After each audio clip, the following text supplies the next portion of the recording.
Tan resentido el embate de la pandemia ha sido la industria del turismo. Recordemos que una de las primeras acciones que se anunciaron en el mundo fue el cierre de las fronteras aéreas. Era muy recurrente ver historias en las noticias sobre cruceros que a los que no se les permitía atracar, personas, sospechas de casos de COVID a bordo entre los pasajeros, gente que se quedó varada en aeropuertos de distintos lugares del mundo. Además, para que la sana distancia se llevara a cabalidad, también se cerraron restaurantes, hoteles, espectáculos turísticos y otro tipo de atracciones del sector turístico. Pero para darnos una mejor idea de qué le está pasando al sector, porque está siendo muy afectado por esta pandemia, el sector turístico, que además es muy importante para el crecimiento del Producto Interno Bruto Nacional, vamos a ver este trabajo, esta cápsula informativa. Durante los últimos días se han ofrecido distintas estimaciones sobre las afectaciones que ha tenido esta pandemia en el sector turístico. Por un lado, el INEGI anunció hace unos días que México perdió en marzo el 48.4% de sus ingresos de divisas producidos por el turismo respecto al mismo mes del 2019. Según datos del sector privado, durante las últimas 6 semanas, la crisis generada por el COVID-19 borró un tercio de los ingresos de la industria turística nacional. Esta pérdida representa alrededor de 500,000 millones de pesos en toda la cadena de valor que tiene que ver con este sector, desde las aerolíneas hasta la hotelería, pasando por los servicios turísticos. Las afectaciones a la industria turística comenzaron desde la mitad de marzo de este año. Las aerolíneas en este momento disminuyeron drásticamente sus itinerarios de vuelo y los hoteles cerraron sus instalaciones para cumplir con las medidas de distanciamiento. La vida de pequeñas y medianas empresas dedicadas al turismo están hoy en riesgo, junto con una gran cantidad de empleos cuya pérdida aún no se puede calcular. El secretario de Turismo, Miguel Torruco, un empresario del sector turístico que ya fungió como secretario de Turismo en la Ciudad de México, enfrenta hoy un enorme reto. Bueno, y para hablar precisamente de este reto, le agradezco mucho al propio secretario Miguel Torruco que me haya tomado esta llamada. Buenas noches, secretario.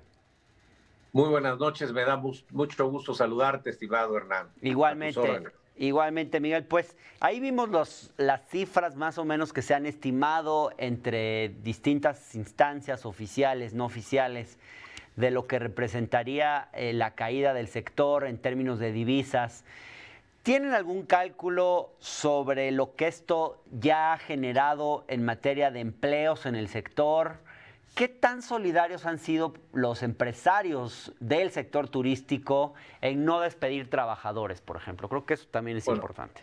En primer lugar, saludo a toda la distinguida audiencia y comento, estimado Hernán, que pues esta pandemia ha sido un balde de agua porque pues íbamos bien, ya habíamos recibido 45 millones de turistas, habíamos crecido 9%, con más de alrededor de 24,000 millones de dólares. También en el 19 se creció en divisas el 9%. Es el único de los pocos sectores que tiene saldo favorable a la balanza de pagos. De veras. 14,715 millones de dólares y sobre todo que contribuye con el 8.7% del PIB. Me tocó esta enorme responsabilidad, el enorme reto. Ha sido la peor crisis en materia turística que se recuerde desde posterior a la Segunda Guerra Mundial. Pero vamos a salir adelante. Los empresarios han sido muy solidarios. Yo como empresario que fui del sector turístico, pues tengo 49 años en este sector, lamento mucho, sé lo que están padeciendo porque yo lo padecí con el error de diciembre, el error de enero, de febrero, marzo, las devaluaciones, la pandemia, etcétera. Pero este fenómeno del coronavirus es sin precedente y ha sido realmente devastador. Las cifras ya se dijeron, en marzo ya lo sacó el INEGI, esa caída de 45.6% de divisas, pues es tremendo. Y estamos hablando en marzo, porque cuando se haga el conteo del segundo trimestre, pues obviamente que las cifras van a ser aún más escandalosas. ¿Qué te estás imaginando, Miguel? Me estoy imaginando que ya estamos listos y vamos a hacer buenos anuncios la semana que entra con el subsecretario, también Hugo, con Hugo vamos a hacer muy buen comentario para iniciar actividades de forma paulatina. Qué bueno. Se va a dar una información muy detallada, así que con don Hugo López-Gatell, que es uno de los grandes expertos en la materia, ha coincidido sus pronósticos con el matemático muy importante que ha dado siempre en Singapur los pronósticos y van muy de la mano. Así que tenemos confianza de que a pesar de la crisis, la fortaleza del sector nos sacará adelante. Tenemos en la luz del camino sí, algunas fortalezas que se puede reactivar también en forma positiva. Por ejemplo, si estoy hablando de que 45 millones de turistas nos visitaron el año pasado, el 67.3% depende de Estados Unidos y Canadá. Estados Unidos, estamos hablando 55.2, con Canadá 12.1. Entonces, esos dos mercados, ha habido estudios que han hecho empresas especializadas sobre el perfil del turista y sobre la forma de actuar del canadiense y el estadounidense, y en su cabeza está la mente viajar, sobre todo a México. No hay que ser muy sabio, porque pues obviamente el rango de distancia que ellos han manifestado como máximo en desplazamiento es 4 horas y media de vuelo. Entonces tienen ese rango, pues el paraíso que es nuestro país, todo lo que es Baja California, todo lo que es el Pacífico, el Golfo, el Caribe. Y Miguel, el perdón interior que te detenga ahí. El otro día que platicábamos, tú me decías que el comportamiento del turista va a cambiar después de esta pandemia. Y uno de los cambios tiene que ver precisamente con turistas que van a ir a lugares más cercanos, porque eso les da una sensación de mayor seguridad que irse quizás al otro lado del mundo. Así es. Van a viajar tanto el turismo extranjero como el nacional, lugares más cortos, pero en un producto integrado. Quieren conocer más. Por ejemplo, el turismo extranjero, ya lo dije, esa es la característica fundamental para tan pronto se abran las fronteras y se reanude la conectividad aérea, pues empezará el flujo. Esperemos que ya baje esa curva para que pueda ya la gente tener una vida normal.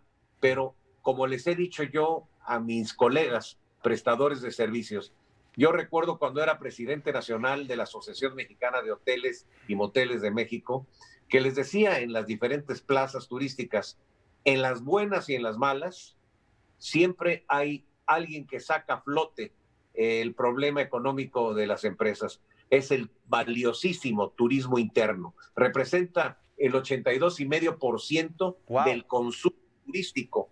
Nada más voy a decir estas cifras y no estoy mal, van a escuchar bien. El año pasado, el turismo interno, que representó 173,000 millones de dólares, representa el 82,5% del total del consumo turístico nacional. Y el 85% de la ocupación hotelera es gracias al segmento nacional, y sobre todo, el año pasado se hospedaron 102 millones de turistas nacionales que hicieron uso de instalaciones hoteleras. Secretario, Así que, ¿y cómo están previendo ustedes que se comporte este turismo nacional después de la pandemia, y en qué sería distinto al comportamiento del turismo internacional, y qué estrategias diferenciadas habrá de requerir cada uno? nosotros, a través de nuestra plataforma Visit México, que es visitada por más de 6 millones, esa plataforma es muy exitosa, y la marca México está en el lugar 7 en el marco internacional. Vamos a iniciar una serie de acciones de promoción masiva en redes sociales. Afortunadamente, desde que el triunfo de la Cuarta Transformación, en la parte que estuvimos en la espera de la transición, que fue muy larga, por cierto, nos abocamos a ir haciendo el armado del programa. Y siempre nos dimos cuenta de que el 58% de la consolidación de las compras del sector turismo se dan gracias a las redes sociales, al internet, a las plataformas. Sí. Secretario, y eso fue... Perdona que te interrumpa, secretario. ¿Me permitirías hacer un corte comercial y volvemos en un minuto? Claro que sí. No nos tardamos. Vamos a un corte, ya estamos de vuelta. Gracias por seguir con nosotros en La Octava y estamos platicando con el secretario de Turismo, Miguel Torruco. Secretario, me imagino que has estado en estas semanas conversando con los empresarios hoteleros, con las organizaciones gremiales que representan al sector turístico.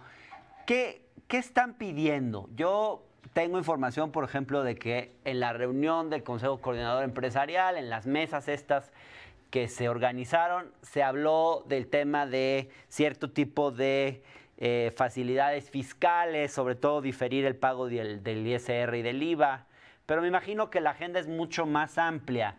¿Cómo ha sido esta interlocución? ¿Has podido hacer algún compromiso con ellos? ¿Cómo está la cosa ahí?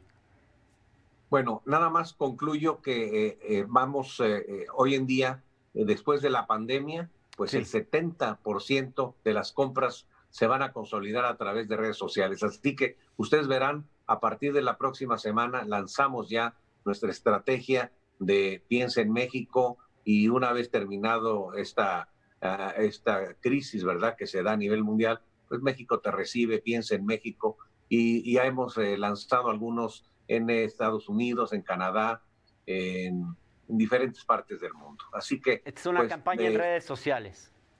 Así es, que pues ya es el presente del sistema de comercialización turística. Y ya la están planeando desde ahorita, digamos. Ya está planeado, ya están los anuncios en diferentes puntos y vamos a lanzarlo también ya públicamente a partir del día 16 de diciembre. ¿Cuándo estás pensando que podrían estar llegando turistas a México nuevamente, por ejemplo, de Estados Unidos, de Canadá? Ya a partir de la semana que entra daremos una noticia muy importante, cómo se va a llevar a cabo la apertura con toda la seguridad y todo el protocolo de higiene, de salubridad, etcétera. Y eso ya estaremos ya listos para la semana que entra dar esa buena noticia. Por otra parte, sí, he tenido reuniones todos los días. Hoy tuve reuniones con 35 alcaldes y alcaldesas de los pueblos mágicos. A ellos, pues obviamente les comentamos que en septiembre pondremos en marcha la primera edición del Tianguis Turístico Digital para que estén ofertantes y demandantes haciendo negocios y coadyuve, ¿verdad?, a recuperar más pronto el turismo para todos los pueblos mágicos. Pero también les comentamos que del 26 al 29 de noviembre será la segunda edición del Tianguis Turístico de Pueblos Mágicos. La primera fue en Hidalgo, esta segunda edición será en San Luis Potosí. Tiene el formato de tianguis, mesas de negocios, área gastronómica, tiene área de promoción y venta de artesanías. Siempre, cualquier cosa que hagamos es venta de artesanías para ayudar a nuestros hermanos artesanos que ahora le están pasando mal. Por ello siempre invito a todos que tan pronto se empiecen a levantar ya las restricciones de la cuarentena, viajemos todos por México. México es la clave para apoyar a todos los empresarios, a todos los empleados, y que cada vez que se viaje, que haya oportunidad comprar una artesanía, porque le hacemos el día a muchas personas y a las familias. Así que hemos decidido pasar también del... Se nos cortó la comunicación con el secretario. A ver, ahí lo estamos recuperando. Se cortó la comunicación, secretario, pero si puede retomar la última idea, por favor. Sí, del 21 al 24 de marzo se llevará a cabo del próximo año la 45 edición del Tianguis Turístico. Será la primera edición en la historia inclusive, toda incluyente, para que todos tengan la oportunidad. Va a haber un gran tianguis. El gobernador Mauricio Vila Dosal ha sido una persona muy gentil. Él, cuando solicitó la sede del tianguis, dijo: yo cumplo con los requisitos, y pues invirtió más de 500 millones de pesos en la ampliación de más de 15,000 metros cuadrados de su centro de convenciones, con lo que el banderazo inicial del tianguis, Mérida, Yucatán, con todo el estado, entran ya en las grandes ligas de grupos, convenciones y exposiciones con esas espléndidas instalaciones. Secretario, y ahí en ese tianguis daremos a conocer muy buenas noticias. No quería dejar de preguntar sobre el tema del Tren Maya. Cuando se anunció, desde que se anunció el proyecto, se justificó en gran medida como un proyecto capaz de atraer turismo al país. Esta misma idea post-pandemia sigue en pie, digamos, el Tren Maya sigue teniendo esa misma solidez. ¿Vale la pena continuar con ese proyecto? Al contrario, se va a consolidar más la idea, porque el mundo va a estar cada vez más competido. Se tienen que innovar los productos, ya no es nada más sol y playa, sino tiene que haber atractivos complementarios y parques temáticos. Están hoy en día haciéndose varios parques temáticos, pero sobre todo esos 1,500 kilómetros de recorrido, se va a tener la oportunidad de extasiarse con 190 atractivos turísticos: sol, playa turquesa, selva, ciudades de la época del virreinato, como el Mérida y como Campeche, las grandes zonas arqueológicas de Campeche, Etzna, allá en Yucatán, podemos observar pues Chichén, Uxmal, Palenque en Chiapas, en fin, pero también se tiene esa gran oportunidad de recorrer en un tren de lujo, pero también va a servir para transportación de pasajeros y transportación de carga, para dinamizar la economía. En cada estación va a haber un desarrollo donde va a haber productos artesanales de la región y una serie de atractivos para que la población pueda tener beneficios en la derrama económica que da el turismo. Las naciones, obviamente, ya lo han dicho los gobernantes de los países más desarrollados, y sobre todo la temática de la Organización Mundial de Turismo, que las naciones que mejor preserven su medio ambiente y sobre todo conserven su identidad histórica, cultural y gastronómica, serán los países que ganen la batalla y tengan mayor beneficio de las bondades de este maravilloso sector. Muchas gracias, secretario, por esta conversación. Me da mucho gusto saludarte, y la próxima semana hay buenas noticias, y así poco a poco ya iremos abriendo esta actividad para bien de la economía, de la población, del sector privado. Las inversiones siguen fuertes, siguen sólidas, y vamos adelante. No nos achicopalamos, vamos para adelante, y de las grandes crisis salen las grandes fortalezas y la creatividad para seguir adelante. Vamos a estar expectantes a lo que ocurra la semana próxima, a los anuncios que hagan, y ojalá podamos comentarlas tal vez en este espacio, secretario. Claro que sí, me dará mucho gusto. Muchas gracias. Buenas noches. Buenas noches.